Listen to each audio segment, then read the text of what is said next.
अस्सलाम वालेकुम, welcome to my channel मकसद ऑफ नॉलेज। आप पढ़ेंगे मिसाक मदीना। आखिर मिसाक मदीना क्या है? मिसाक मदीना दुनिया का सबसे पहला तहरीरी मुआहदा है। हिकमत इनकलाब में दूसरा मरला मिसाक मदीना है।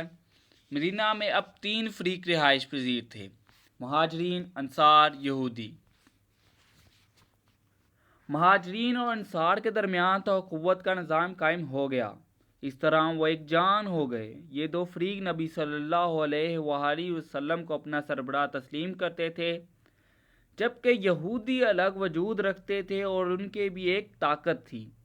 इसलिए इनके साथ किसी बाइज़्ज़त मुआहदे की ज़रूरत थी ताकि मदीना मुनव्वरा का दफ़ा मजबूत हो सके। नबी करीम सल्लल्लाहु अलैहि वसल्लम को ख़तरा था कि कुरैश ज़रूर हमला आवर होंगे।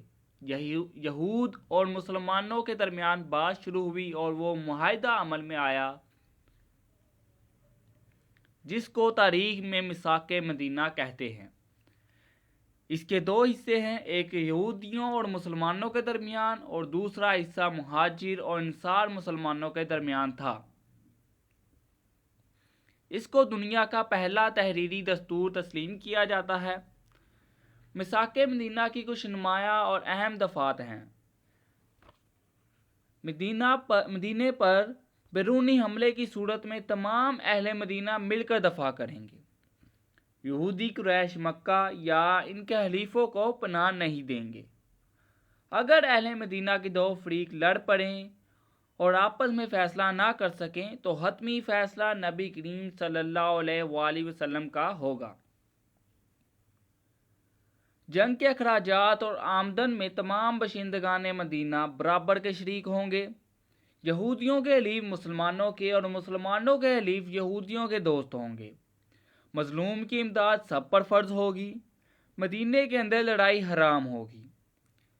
तमाम फरीकों को मजहबी आज़ादी हासिल होगी। कोई फरीक दूसरे के मजहबी मामलात में दखलंदाजी नहीं करेगा।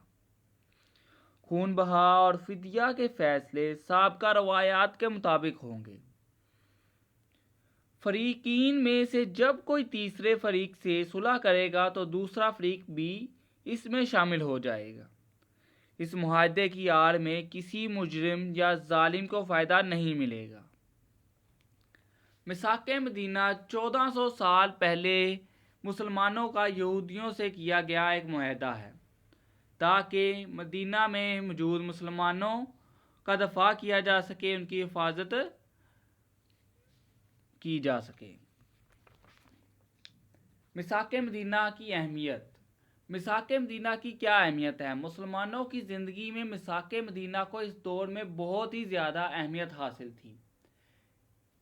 इसके बहुत ज़्यादा निकात हैं, जिसमें अहम निकात ये हैं: सियासी क़यादत मुसलमानों को हासिल हो गई और मदीना तैयबा पर अमलन मुसलमानों का इक़्तिदार कायम हो गया।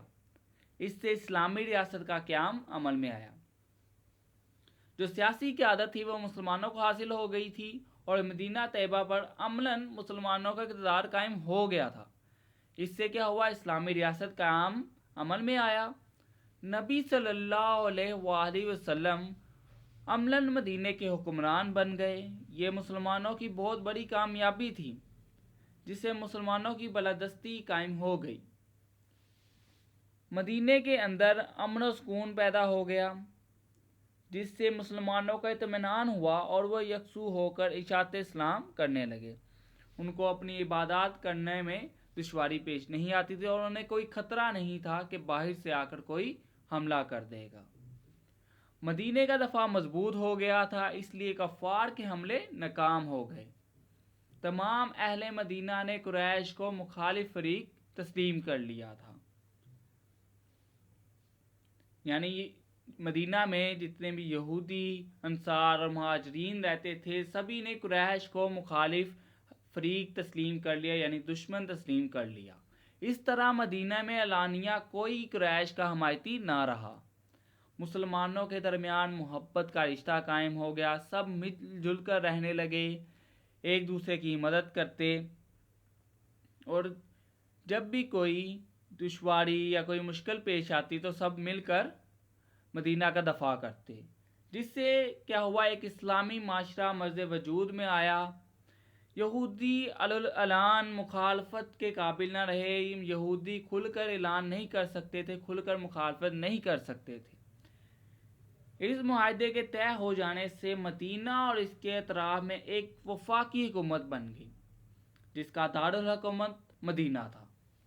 इसके सरबराह रसूलुल्लाह सल्लल्लाहु अलैहि वसल्लम थे और इसमें कलमा नाफिज था और गालिब हुक्मरानी मुसलमानों की थी। इस तरह मदीना वक्तन इस्लाम का दारुल हुकूमत बन गया।